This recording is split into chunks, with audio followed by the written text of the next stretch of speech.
नमस्कार बच्चों, मैं इलाको श्रेष्ठ कक्षा में आपका स्वागत करती हूँ। आज हम विज्ञान विषय के चैप्टर प्रकाश का 7वां भाग शुरू करेंगे, जिसमें हम प्रकाश की एक दूसरी घटना अपवर्तन पर बात करेंगे। पिछले वीडियोस में हमने परावर्तन पर चर्चा की थी, जिसमें प्रकाश एक माध्यम से आता है और दूसरे माध्यम के पृष्ठ से टकराकर वापस उसी माध्यम में लौट जाता है। जबकि अपवर्तन की घटना में हम बात करेंगे कि एक माध्यम से जब प्रकाश दूसरे माध्यम में जाता है तो उसमें क्या परिवर्तन होते हैं। आते हैं हम लोग किस पर? अपवर्तन पर।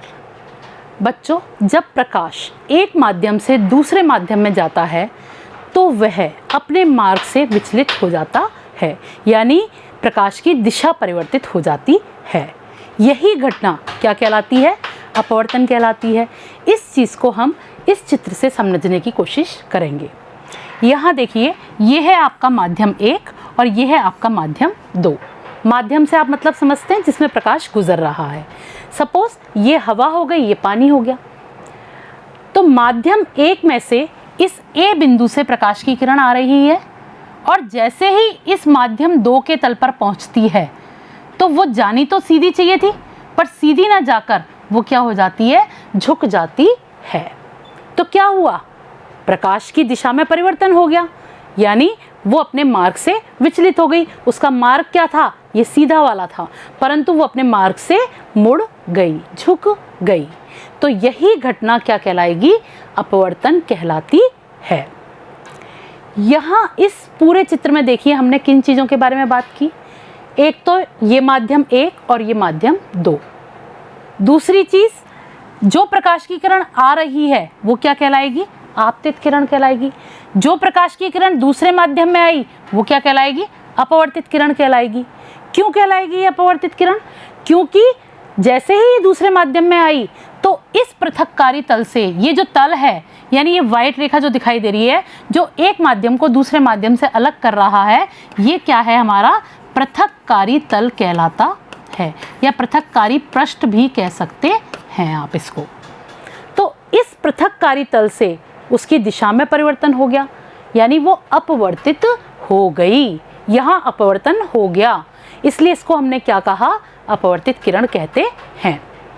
ये आप समझ ही गए, जो दो माध्यमों को अलग कर रहा है वो हो गया पृथक्कारी तल।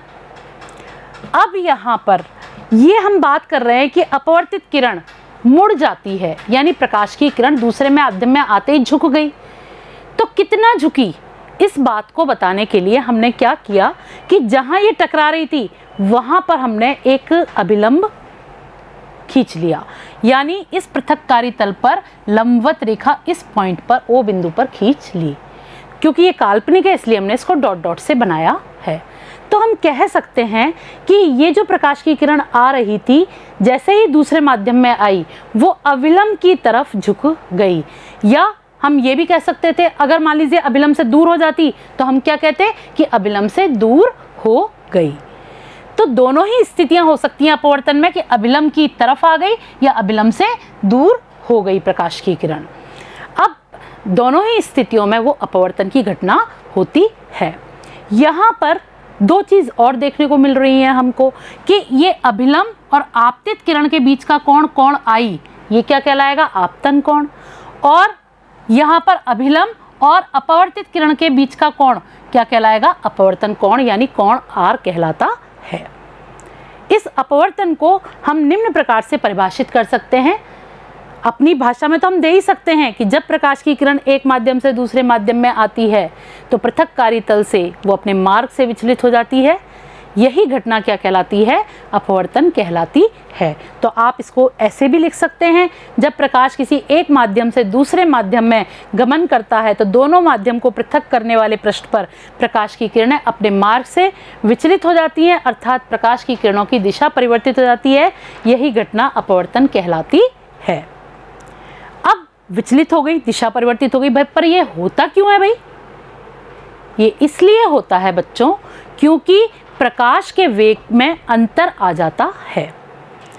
प्रकाश का जो वेग होता है, किसी एक माध्यम में तो क्या रहता है, समान रहता है, पर अलग अलग माध्यमों में प्रकाश का वेग क्या होता है, अलग अलग होता है।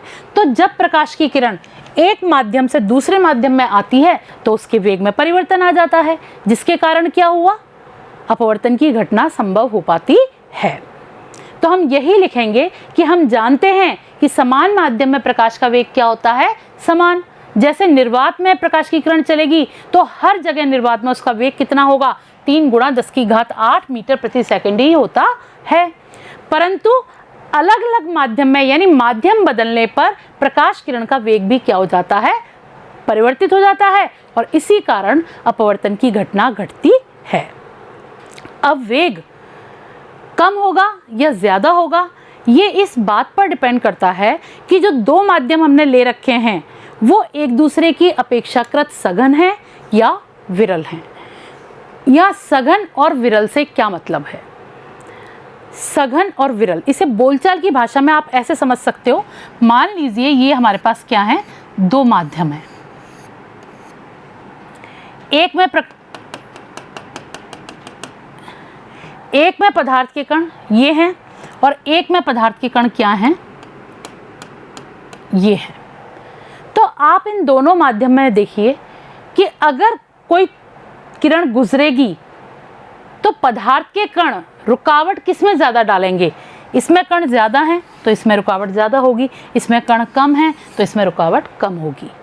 यानी हम कह सकते हैं कि जिसका घनत्व दूसरे माध्यम के सापेक्ष कम होगा वो माध्यम विरल होगा, और जिसका घनत्व अधिक होगा वो माध्यम कैसा होगा, सघन माध्यम कहलाता है।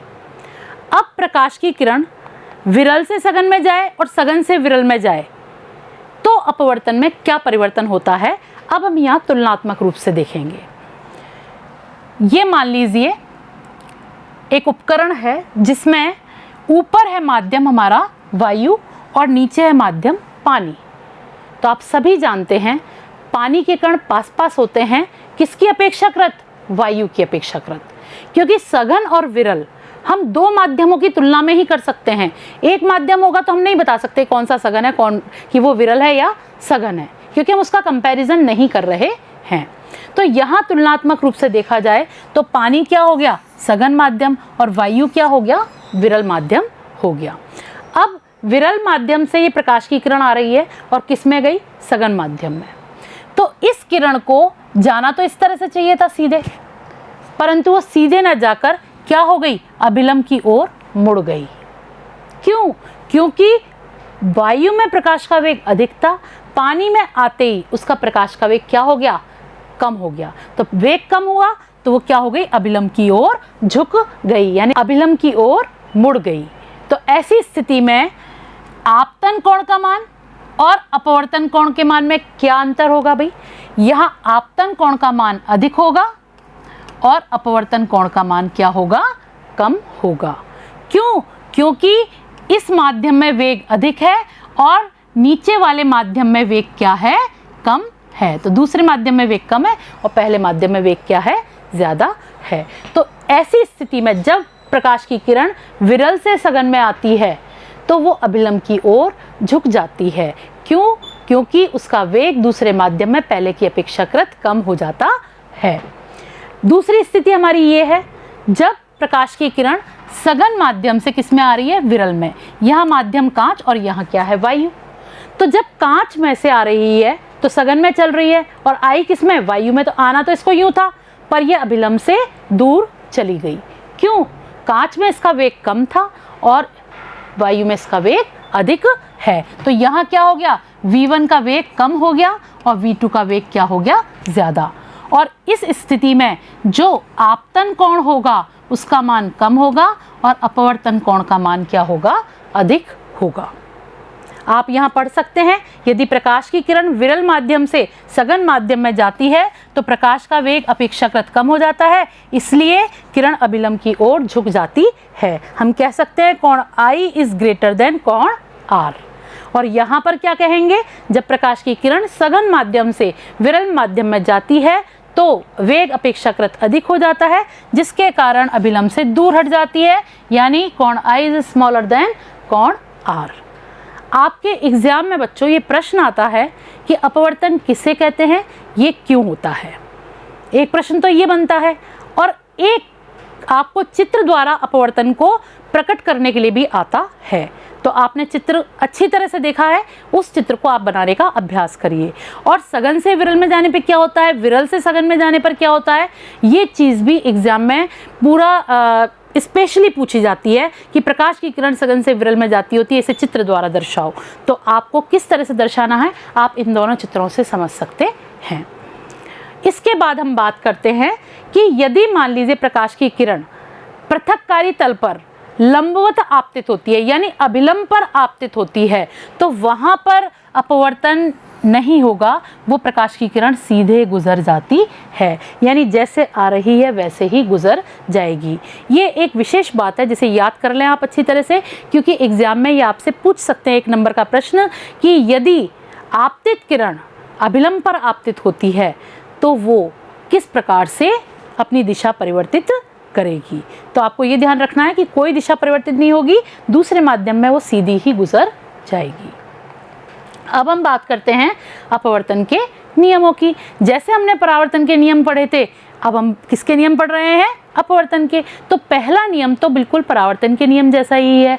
क्या, आपतित किरण, अपवर्तित किरण और अभिलंब तीनों एक ही तल में होते हैं। यही बात हमने परावर्तन में भी पढ़ी थी। एक ही तल का मतलब क्या हुआ कि एक ही दिशा में, यानी हम इसको एक मेज पर भी प्रदर्शित कर सकते हैं, एक ही तल में, इस प्लेन तल पे भी इसको प्रदर्शित कर सकते हैं। जैसे हम इस ब्लैक बोर्ड पे ये प्रदर्शित कर रहे हैं, इस तरह से ये एक ही तल है, तो ऐसे ही इस तरह से भी प्रदर्शित कर सकते हैं एक ही तल में।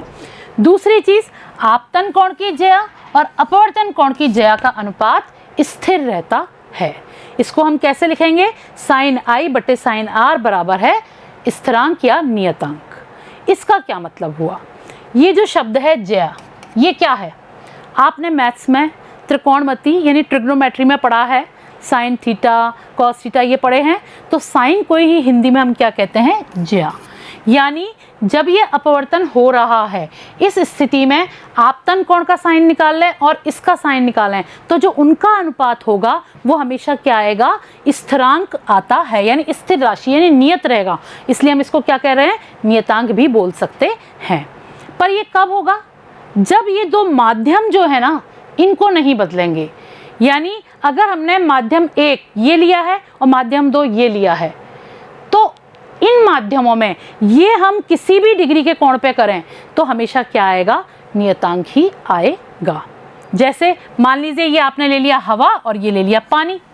अब इस हवा पानी में आपने आपतन कोण रखा 30 डिग्री और अपवर्तन कोण का मान ले लिया कितना आया, तो उनका अनुपात जितना आएगा, अब मान लीजिए आपतन कोण ले लिया हमने 40 डिग्री, तो अपवर्तन कोण का जो अनुपात आएगा वो यहाँ लिख लिया, और फिर यहाँ पे 60 डिग्री, यहाँ पे जो आएगा उसका अनुपात यहाँ लिख के यहाँ लिख लिया, क्या आएगा।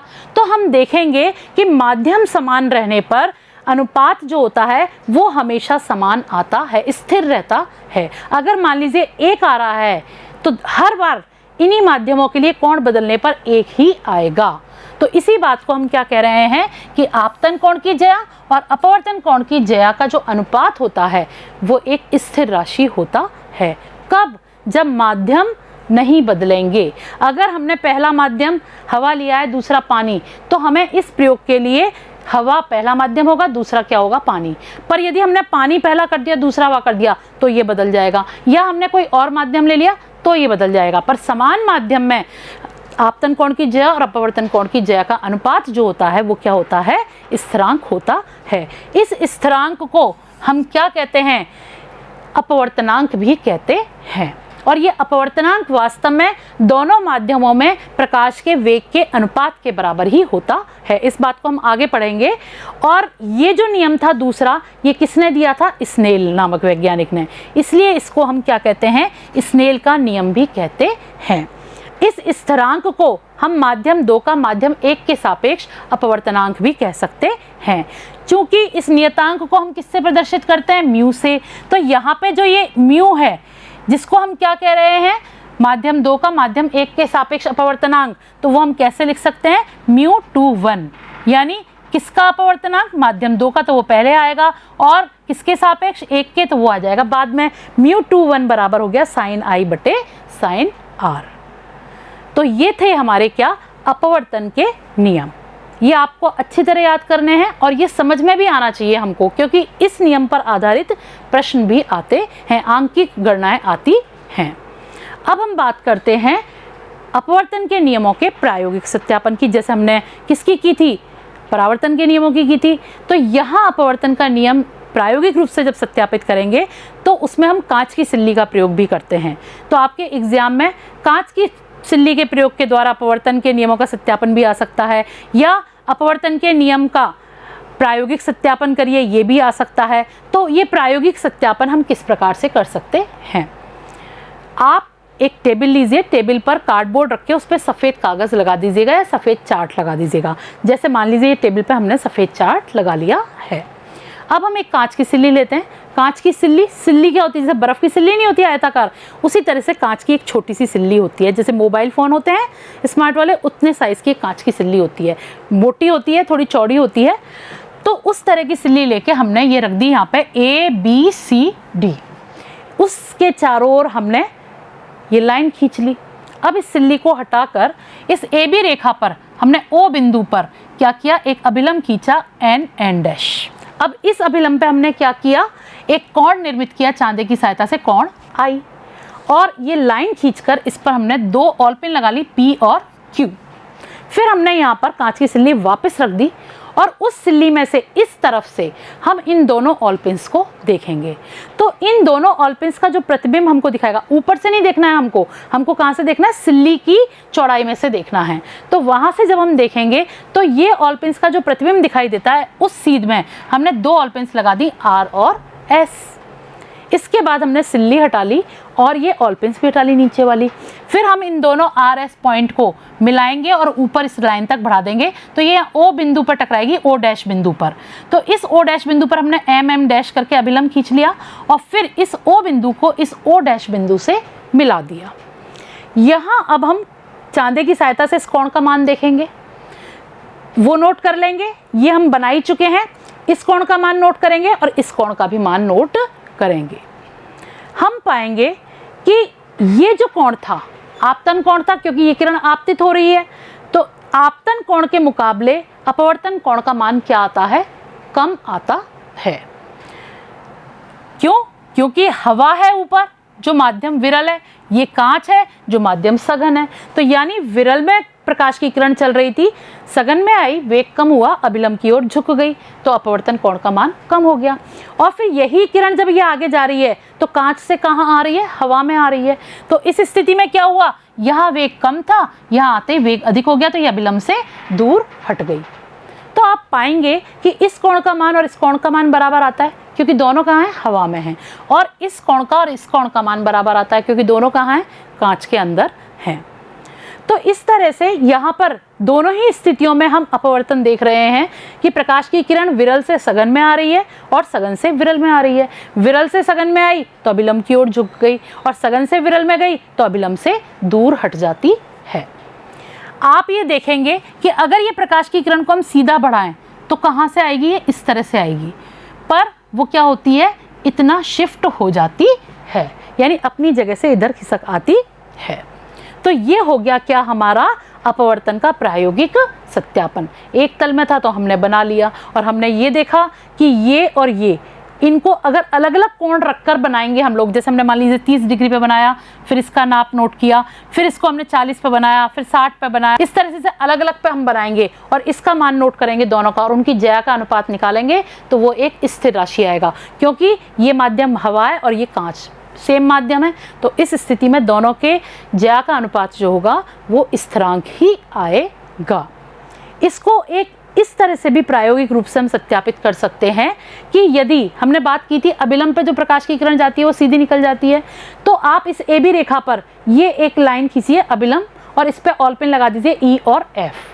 फिर उस सिल्ली में से इधर देखिएगा, उस ऑल पिन के प्रतिबिंब की सीध में लगाइएगा G और H ऑल पिन, इनको हटाएंगे और इसको मिलाएंगे तो ये एक सीधी रेखा प्राप्त होती है, जो ये बात साबित करती है कि अभिलंब पे डाला गया प्रकाश जो है अपवर्तन के पश्चात सीधे निकल जाता है।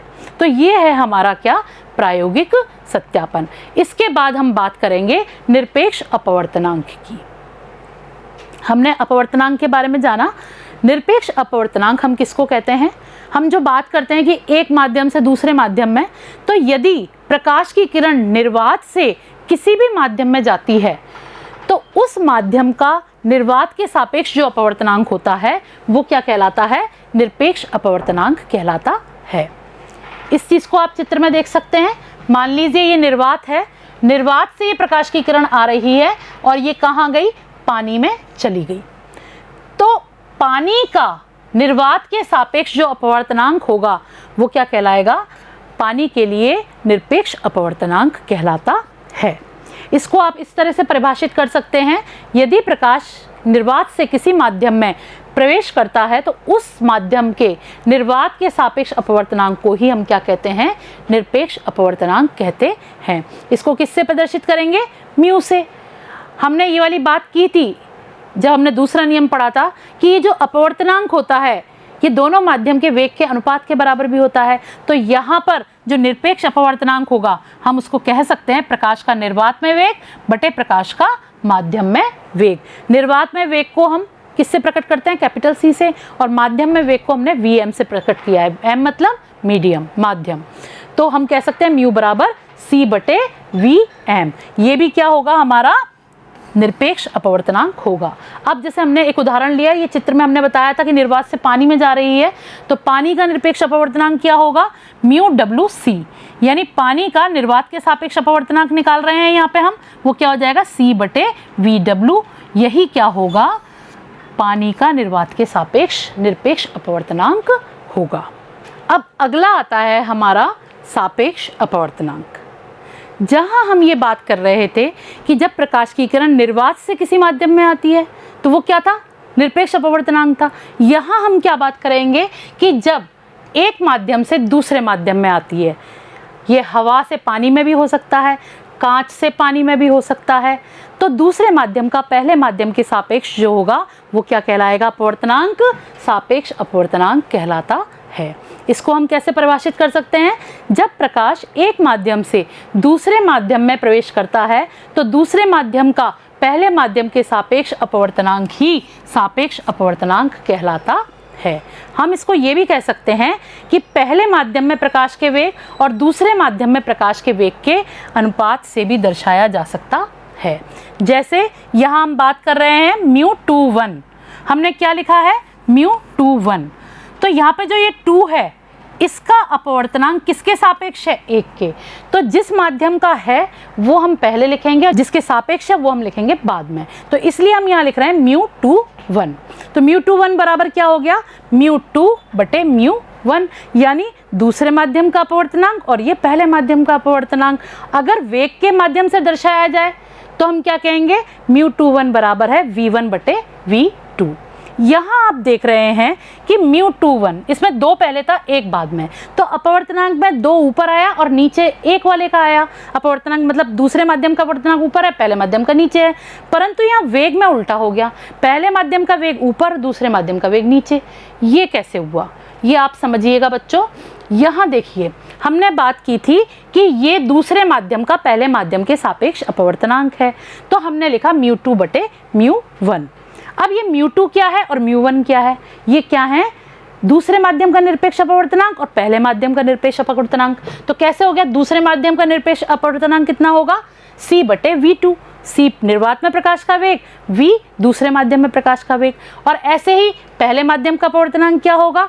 सी निर्वात का, और वी वन क्या हो गया? पहले माध्यम का वेग हो गया। अब इनको इसके अंदर हमने रख दिया। किसके अंदर? इस फॉर्मूले के अंदर। म्यू टू की जगह रख दिया हमने सी बटे वी टू और म्यू वन की जगह रख दिया हमने सी बटे वी वन रख दिया। तो सी तो कट गए, वी टू नीचे आ गया, वी वन ऊपर चला गया, तो इसलिए यहाँ पे क्या आया? वी वन बटे वी टू आता है। तो यहाँ पे जहाँ म्यू टू वन बराबर म्यू टू बटे म्यू वन आ रहा है, वहाँ वेग के अनुसार क्या आ जाएगा? वी वन बटे वी टू। तो ये दूसरे माध्यम का पहले के सापेक्ष अपवर्तनांक है। हम अगर मान लीजिए हम ये निकालना चाहें कि पहले माध्यम का दूसरे के सापेक्ष, तो हम कैसे लिखेंगे? तब हम लिखेंगे म्यू वन टू। ये पहले माध्यम का दूसरे के सापेक्ष अपवर्तनांक है। तो ऐसी स्थिति में ये जो फॉर्मूला होगा वो क्या होगा? म्यू वन टू बराबर हो जाएगा म्यू वन बटे म्यू टू, या वी टू अपॉन वी 1। इस तरह से ये फॉर्मूला बनेगा। तो किस माध्यम का किसके सापेक्ष रखना है, तो उस हिसाब से हमको ये लिखना आना चाहिए। एक उदाहरण लेते हैं हम इसके लिए, जैसे कांच के सापेक्ष हवा का अपवर्तनांक। किसके सापेक्ष? कांच के। और किसका? हवा का। तो हवा को एयर बोलते हैं तो स्मॉल ए से प्रकट करेंगे, कांच को ग्लास बोलते हैं तो स्मॉल जी से प्रकट करेंगे। तो यहाँ पर जो अपवर्तनांक होगा वो क्या हो जाएगा? ए जी, म्यू ए जी। यह जी के सापेक्ष पूछ रहे हैं और किसका पूछ रहे हैं? ए का पूछ रहे हैं। तो यहाँ पे लिख दिया हमने म्यू ए जी। तो म्यू ए जी बराबर किसके हुआ? म्यू ए बटे म्यू जी के। अगर वेग की बात करें तो क्या आ जाएगा? वी जी बटे वी ए। यानी ए पहले है, जी बाद में है। तो ऊपर अपवर्तनांक में ए पहले, जी बाद में, पर वेग में क्या हो गया? उल्टा, जी ऊपर और ए बाद में हो गया। आप चित्र में देखिए, प्रकाश की किरण कहाँ से जा रही है? कांच से हवा में जा रही है। तो हवा का कांच के सापेक्ष अपवर्तनांक निकालेंगे हम। दूसरा उदाहरण लेते हैं, जैसे पानी का कांच के सापेक्ष अपवर्तनांक। तो यहाँ पे देख लीजिएगा, कांच से प्रकाश की किरण कहाँ जा रही है? पानी में जा रही है। तो पानी का कांच के सापेक्ष अपवर्तनांक निकालना है हमको। तो किस तरह से निकालेंगे? यहाँ पे W पहले और G बाद में, क्योंकि पानी का निकालना है। तो ये हो गया, W पहले आएगा किसके सापेक्ष? कांच के। तो ये आएगा हमारा बाद में। तो यहाँ पे म्यू डब्ल्यू जी बराबर आ गया म्यू डब्ल्यू बटे म्यू जी। और वेग किस तरह से आएगा? वी जी बटे वी डब्ल्यू। हम साबित करके चुके हैं म्यू21 के अनुसार। अगर आप इसको भी साबित करना चाहें तो एक बार और समझ सकते हैं कि यहाँ पर म्यू डब्ल्यू कितना होगा? म्यू डब्ल्यू बराबर होगा सी बटे वी डब्ल्यू। और म्यू जी बराबर किसके होगा? म्यू जी बराबर किसके होगा? सी बटे वी जी। अब इन दोनों का मान इस जगह पे रख दें हम लोग, तो क्या आएगा? म्यू डब्ल्यू जी बराबर आ जाएगा, म्यू डब्ल्यू की जगह रखा हमने सी बटे वी डब्ल्यू, और नीचे म्यू जी की जगह हमने क्या रखा? सी बटे वी जी। ये कट गए, ये ऊपर चला जाएगा, ये नीचे आ जाएगा। क्या आ गया? We ji upon V W. तो यही बात हम यहाँ लिख रहे हैं। तो इस तरह से आपको ये सूत्र जो दे रखे हैं अपवर्तनांक के, ये याद रखने हैं और हमें किसका किसके सापेक्ष निकालना है इस बात का ध्यान रखना है, क्योंकि इस पर आधारित कुछ आंकिक प्रश्न आपके आते हैं। अब हम बात करते हैं अपवर्तनांक की निर्भरता की, यानी ये अपवर्तनांक किस बात पर निर्भर करता है। सबसे पहली चीज़ तो ये माध्यम की प्रकृति पर निर्भर करता है कि माध्यम का स्वरूप क्या है, कि माध्यम निर्वात है, वायु के कण हैं, उसमें पानी के कण हैं, या ग्लिसरीन है, या तारपीन का तेल है, या हीरा है, या कांच है। तो माध्यम की प्रकृति पर निर्भर करता है। तो जैसा माध्यम होगा उसी अनुसार उसका वेग होगा। जितना सघन माध्यम होगा उसका वेग क्या हो जाएगा? कम हो जाएगा।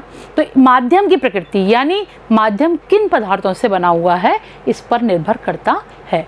दूसरी चीज़ माध्यम के घनत्व पर, यानी माध्यम सघन हैं या विरल हैं एक दूसरे के सापेक्ष, उस बात पर भी प्रकाश का वेग निर्भर करता है।